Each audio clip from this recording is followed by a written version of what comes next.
I started listening to the podcast, did that, for probably a couple years before I connected with your investment counselor. She did a great job of kind of holding my hand through the process. I'm probably one of the more needy clients she worked with, but ended up buying my first property in 2011 in Atlanta, and then waited a few more years until my next one, but 2014 purchased in Memphis. And so that's kind of where I am at this point. Welcome to the Creating Wealth Show with Jason Hartman. You're about to learn a new slant on investing, some exciting techniques, and fresh new approaches to the world's most historically proven asset class that will enable you to create more wealth and freedom than you ever thought possible. Jason is a genuine self-made multimillionaire who's actually been there and done it. He's a successful investor, lender, developer, and entrepreneur who's owned properties in 11 states, had hundreds of tenants, and been involved in thousands of real estate transactions. This program will help you follow in Jason's footsteps on the road to your financial independence day. You really can do it. And now, here's your host, Jason Hartman, with the complete solution for real estate investors. Welcome to episode 1282. Thanks for joining us today. We've got a lot to talk about. If you haven't heard the news, it looks like the Socialist Republic of California is really, really getting close to statewide rent control. Of course, as always, this will be an absolute disaster, but we'll see. We'll do kind of a counterpoint here on it. I've got Adam here with me, who has been listening to NPR over the weekend. So we're going to have some opposite viewpoints. Adam, what have you been hearing about communist rent control? So one of the things that stuck out to me whenever I was listening is they were discussing some of the things that landlords were going to have to do to get rid of tenants. And it absolutely blew my mind and made me wonder who on earth was going to be willing to be a landlord in that state. Because one of the things that the bill talks about as potentially doing is landlords who want to evict their tenants might have to pay for their tenants' first month in their next lodging. In their new place. Yep. So in other words, it's kind of the way California really is always against the employer. They make it very difficult to lay anybody off, to adjust to the economy in your business. And so now, if you want someone to move, you got to go find them a new place and pay for it, right? It's like cash for keys on steroids. Yeah. Just to give you the context, what Adam's referring to, which a common expression that came out of the Great Recession, cash for keys, when lenders would foreclose on properties, they couldn't get the tenants to move out, or the former owners, I should say. Or maybe it was an investor that let a property go to foreclosure and they had a tenant in there. Whatever the case, tenant, former owner, properties foreclosed on, they would literally give them cash if they would agree to move. And usually that was, somewhere in the ballpark of maybe $3,000 or so, saying, hey, look, if you'll just get out of here, I'll pay you to move, so I don't have to go through the eviction process. So in a rent-controlled environment in California, here's what really happens in real life. Well, many dynamics crop up. The gray market, the black market. There's even a Seinfeld episode about this, where people are waiting for people to die in rent-controlled apartments, where landlords are doing all sorts of nasty things to make it so unpleasant for the tenants that they will just hopefully move. They want to get them out so badly. There's lots of stories like this in San Francisco, Santa Monica. I remember a guy I knew moved to Southern California and had a rent-controlled apartment in San Francisco that his friends were leasing from him. Of course, the landlord didn't know this, and it's completely illegal, right? But they're trying to keep that incredibly low rate. There's just all sorts of bad dynamics that occur. The same way things did with getting things done in the former Soviet Union, or trading food and clothing and shoes on the black market in the Soviet Union. It's just crazy what happens here. And this is probably going to happen this time. I mean, Gavin Newsom is in favor of it. And all he has to do now is sign off. And, California has now statewide rent control. Yeah, the whole thing about his tweet on September 12th, where he said, touting it, saying he's about to enact the strongest renter protections in the nation because there should be a cap on how much you pay for rent, because your landlord shouldn't be able to evict you for no reason. It's about time. The thing is, the landlord's not trying to evict people for no reason. There's usually a reason if they're trying to evict you. Most people don't just come along in February and say, well, your lease is up in 5 months, but it sure would be better if you just got out of here now. And so I'm going to go through all these court proceedings and pay all this money to file on you. No, these people who are getting kicked out of their place, there's cause. And as for the fact of there should be a cap on how much you pay for rent, that depends on who you are and what your priorities are. It is absolutely dysfunctional. It will ruin the market, and it will harm the people they say they're trying to help. It will cause a massive housing shortage. You think the housing shortage is bad in California now or in many places around the country, and we're going to talk about that in the second part of today's episode. You institute rent control, and every apartment developer will decide, oh, look, let's just finish whatever we have in the pipeline in California, but we're not going to build anymore. Every apartment owner will try and convert their units to condos.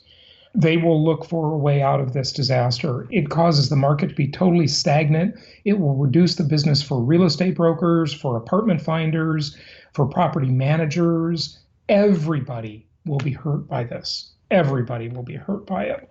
It's a disaster everywhere it's tried and every time it's tried. I remember reading back then real estate developer Donald Trump's book when I was 24 years old. And he was talking about how all of these celebrities had these, which, by the way, his book, Art of the Deal, even if you hate Trump, is really quite good. All these celebrities and wealthy people in New York City have these rent-controlled apartments right around Central Park and the best areas, and they won't give them up. The rent control is not helping the people it was supposed to help. What ends up happening is this totally dysfunctional market where there's under-the-table payoffs and all sorts of things and just a massive constriction of supply. When I interviewed one of our video producers on the show a few years ago, Patrick is his name. You can go to jasonhartman.com, use the search bar, and listen to that interview. He lives in San Francisco in a place that's probably worth like $1.7 million or something like that now. He and his wife's an attorney, pay like $2,400 a month or something like that. And they really want to move. And they can't move because they can never come close to duplicating the deal they have now. So you might think on one hand, oh, well, that's good. They've got a good deal. And they've got, if you're on the side of rent control, they've got a good deal and they've got protection. So the rent, since they rented that place, I think in the late 90s, he said, their rent has hardly gone up at all. But because the market has become so dysfunctional and nothing is priced to the market because of all this constriction of supply due to rent control, they're stuck. They want to move, but they can't move. So guess what happens? The market for new furniture, new appliances, home improvement, rehabbing of properties, real estate brokers, lenders, it all becomes totally constricted, and it becomes really like this zombie market where economic activity is just massively suppressed. It just weighs on the whole economy and suppresses everything. I mean, why do you think there's such a shortage of housing in all these rent-controlled areas? It's because nobody wants to come in and supply housing when you have the government looking over your shoulder saying, you can't do this, you can't do that. You can't price your properties based on the market. It's just unbelievable. It's the ultimate treating the symptom and not the cause in this respect. Yeah. I mean, if you want to really do rent control, build houses. Yeah, right. If you really want to know how to solve your problem, because you can rent control all you want. There's still more people looking for housing than there are houses available. That's your problem. You have too many people for not enough places. So either the prices are going to go up or you need to build more. Simply closing the price down isn't a good solution. I mean, it just doesn't work. It's one of the few things that actually unites economists and all those other people who have different disagreements on everything else. But they'll agree, rent control is not the way to go. Adam, I want to congratulate you. I think you're becoming a capitalist. This is great. I've always been a capitalist. Oh, gosh. Well, we'll argue about that one later. But basically, this bill will cap annual rent increases at 5%, which sounds okay, including the rate of inflation. Now, it depends what the rate of inflation is. If we Just go call it into 7% total, probably. What's that? Just call it probably 7% total. Yeah, so now California, one of the nation's priciest housing markets, is following Oregon's footsteps in enacting rent control. In March, Oregon approved a law placing an annual limit on rent increases of 7% plus inflation. So there will be a ton of complexity in this. It's never this simple. I'm sure this bill is probably hundreds of pages long, and landlords will have to hire lawyers to make sure they're in compliance. Oh God, this will just be a disaster ultimately. It's something else. Now, the next thing, by the way, and we have talked about this over the years, they are starting to attack Prop 13. Howard Jarvis, who basically was the guy that made Prop 13 happen in the late 70s in California, which is one of the reasons that market was able to do as much as it's done over the years. Without Prop 13, California will really, really suffer. And that's, of course, limiting taxes, the state component of taxes, to 1% on property taxes. But they are whittling away at Prop 13, and that's the next thing to go. This is going to be quite something. Adam, let's take a quick break and talk about our contest, and then we're going to come back and talk about affordability overall and where renters are moving, why they're moving to these certain metro areas, to these certain cities, and let's dive into that topic. All right, so we've got, as most of you have probably heard by now, we're all about the empowered investor, and this podcast and the company, everything we do is about empowered investors. And so we have the Empowered Investor Contest going on, which, fitting name. So the contest, really simple. You make a YouTube video, you talk about how you're going to become an empowered investor, what you're going to do, what steps you're going to take over the next 1, 2, 5, 10, whatever you need to do to figure out how you're going to become the empowered investor. Is that number of years? You didn't say 1, 2, 5, 10. Yes, sorry. Number of years. Okay. What are you going to do in the next 2 days that's going to make you empowered for the rest of your life? What are your plans? Like, how are you going to make yourself a better investor, a more empowered investor, and march yourself towards your ultimate goal, whether that's financial independence, whether it's just a little bit of independence, whatever your goal is. How are you going to strengthen yourself to be able to reach that goal? Let's give some examples of that before we talk about making the video. So it could be as simple as your 5-year plan, like the contest we had a year and a half ago for Meet the Masters. And we had some great entries for that. We're going to play one of them for you here in just a moment to give you an example. And that is Adam Frenza. Adam, thanks for submitting your video. So we're just going to play an example of that. So it could be just a matter of outlining your plan, writing down your goals and sharing them on a video. It could be talking about how you're going to view your investments, evaluate your investments, how you're going to manage your property managers, or how you're going to self-manage your properties. There is really we're leaving it kind of just an open playing field.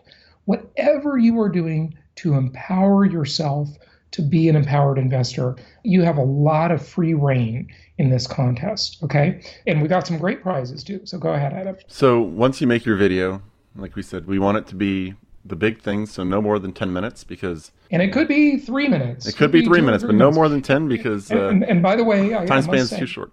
Yeah, listeners will be surprised. 10 minutes goes really fast. So, you might think, make a 10-minute video. That's too hard. Well, usually the hard part is once you get started, it's making it concise and not going off on tangents like I do. Okay. So you post your video to YouTube, then you go to jasonhartman.com/contest, and you need to tell us who you are, where your video is. Yeah, put the link to your video. Put the link to the video because we're going to post it on our YouTube channel too. And then you just get everybody you know to go and watch your video. Because if you want to win some tickets to Profits in Paradise or your membership to the Empowered Investor Community, you're going to need all the views you can get. Yeah, well, actually, you're not going to need too many views to win that. But if you want the super bonus prize, which means a $3,000 allowance toward our cruise, that'll pay for one ticket and most of the second ticket to the cruise if you want to bring a guest. That's our October New England Fall Foliage Canada cruise. That is in, just about a month from now. So we want to get your videos in, and the deadline for entries is 11:59 p.m. Eastern September 23rd. So that's One coming week. up. Yeah, 1 week from when we're recording, yes. And so get your videos in. Any video that gets over 1,000 views on our channel and over 200 views on your channel, we figure we've got some traffic for you, will qualify for the cruise bonus as well. But first prize, 2 free tickets to Profits in Paradise and a 1-year membership in the Empowered Investor Community. Second prize is 2 tickets to Profits in Paradise. Third prize is 1 ticket. So yeah, some great stuff. And like we said before, Adam, you shouldn't even do this for the prizes. The real thing, just look at those as the frosting on the cake. The real reason to do this is for yourself, for your own benefit in outlining your plan, cementing how you're going to be the empowered investor. And that's really the big reason to do it. Okay? Don't do it for the money, but the money is nice. It's a nice bonus. Okay, let's share an example. Adam Frenza, thank you for submitting this video. This was about 1.5 years ago. Let's share this example, and then we're going to come back. We're going to talk about the Trump administration response to rent control and the priced out issue on where renters are going and home buyers are going, because the rent is too damn high and the prices are too damn high. And this is a good opportunity for investors to know this. So here is one of the entries from our last 5-year plan contest, and we will be right back after this. Hey everyone, so I wanted to put together my 5-year plan. I figured I should put it somewhere where I'll see it on a regular basis. So welcome to my bathroom, and I'll take you into my closet where I've written my 5-year plan on this giant mirror. That way, every day I go into the closet to get ready for the day, and that's where I'll see it. Started off at the very top with year 5. I figured it would be best if I had that as my main goal. And so I'll go through those. Year 4, 3, 2, and 1. I put this together last night on the mirror and then realized it's incredibly hard to read. So I went ahead and also put them up on the wall right next to me. I'm gonna keep them up on the mirror, that way it's always staring me in the face. But I wanted to come over here, and I've got, starting again at year 5, in 2022, I will be turning 39 and would really like to make it onto the 40 under 40 list here in Utah. That's just a recognition list for those who have accomplished some good things. Want to be in a relationship with someone who inspires me, that we're working on currently. Add 15 doors to investment portfolio, own 50 doors, and I averaged out, if cash flow was around $333 per unit per month, that should be around $200,000 per year cash flow. Want to be working on a buyout strategy for a tech company that I invested in a few years ago. They're doing quite well, and hopefully we will be looking at a buyout, a really healthy buyout in about 5 years. I want to be a Venture Alliance member. That would be a great start if this year we could go to Palm Springs and then just continue that on for the next 5 years. And then after learning and growing in the next 5 years, I'd love to be taking a role where I help others in the creating wealth and obviously have fun doing it. Year 4, I want to be able to take my parents on an amazing vacation. My parents have done so much for me in my life, and and they lost so much in the recession. And so as far as the retirement goes, they don't have much going for them. And so I would love to be able to help them out and take care of them. I work in real estate, and I'd love to do $100 million in sales in 2021. Own 35 doors. That would be adding 10 doors from the previous year. So what I did is I just worked backwards. So as we get to year 1, we'll see that. And then augment my life insurance policies for tax-free growth. I am getting started with Paradigm Life this year, well, starting in 2018, so year one. I'm working with Gary Pinkerton over at Paradigm Life, and I'm really excited about what we can do to move my 401ks and other life insurance policies over to something that will actually give me the benefit of being able to also do real estate investing. And then want to expand the charitable outreach programs that the tech startup company has been working on. Year three, I want to add 10 doors to my investment portfolio with the Jason Hartman Group. Owned 25 doors at that time with an average of $100,000 per year of cash flow. Actively be dating and building good relationships. And then, sometimes we get so involved in the financing and work and jobs, and so I have to remind myself to also be actively dating and building good relationships. Travel and explore a new country. I've traveled around the world, but I would love to continue that on, and my job as of late has kind of made it so that I haven't had the free time to do so, and I'd love to get back into that. At this point, I'd love to be able to network with the Venture Alliance members and create amazing opportunities with them, and do $75 million in sales volume at Windermere, the brokerage that I'm working at. Year two, add 10 doors to my investment portfolio, own 15 doors, so obviously it's counting down as we're going down the years, but do $35 million in sales volume, visit my siblings and spend time with family. As my siblings have all gone off to different colleges and to pursue their careers, it gets harder and harder to see them, and so I love my family, and I'm excited to go visit them and need the time to do so.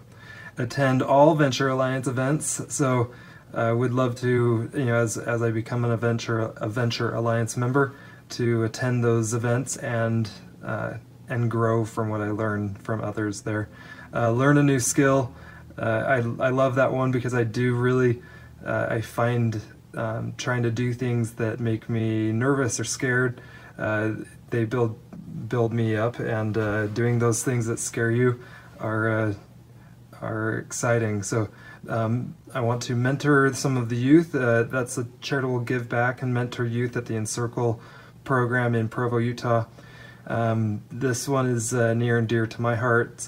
It's a group in Provo, Utah that helps young adults as they're navigating their way through college and their teenage years. And anyway, year one, take time to date and build relationships, meditate for 45 minutes 3 days a week, go to bed before 11 p.m., wake before 6 a.m., read 4 books. These are all mostly just building good habits, and some of them I've been working on for quite a while. And so just kind of maintaining some of these habits. Attend Venture Alliance, meet the masters in Palm Springs. Definitely have that on my list of goals to do in year one. Own 5 doors and make about $20,000 that year in cash flow. I'm currently opening up my life insurance policy through Paradigm Life, like I mentioned, and the initial investment will be around $100,000 that I'm putting down, and then doing something around $40,000 annually of putting into the life insurance policy. So some exciting things, and I'm looking forward to reaching these goals in 5 years. Okay, so hope you enjoyed that just as an example. And remember, you've got a lot more latitude than we did last time on the 5-year plan. You can make your empowered investor video about a plan, or you can just make it about anything that's going to help you become empowered. Adam, the Trump administration does not like rent control, do they? I would say that if I had to put it on his list of things that he likes, it would not be too high on the list, because the Treasury released its housing finance reform we saw here on Housing Wire, and they're looking at curbing Fannie and Freddie multifamily lending in areas that adopt rent control. And when you're talking areas and you start talking an entire state, that's going to make it even more interesting. Yeah. So one of the big sources of capital to finance apartment projects, whether they be brand new projects that are being built or resales that are being purchased by investors, is the Fannie Mae, Freddie Mac, the government-sponsored entities that are a big part of the mortgage market, the biggest part of the mortgage market. It's not just in single-family homes. The Trump administration says that they will curb any lending for projects in rent-controlled states or cities. They will curb this opportunity to obtain this type of financing in these areas. Wow. That is going to even further disincentivize and restrict the motivation of investors to either build or buy in these areas. You could look at this as like tit for tat, but look, the federal government shouldn't even be in this business anyway, okay? And it is going away in general. The movement is, and we talked about this many times in prior episodes, the movement is away from this government-sponsored entity type of financing, okay? The movement is definitely away from it, rent control or not.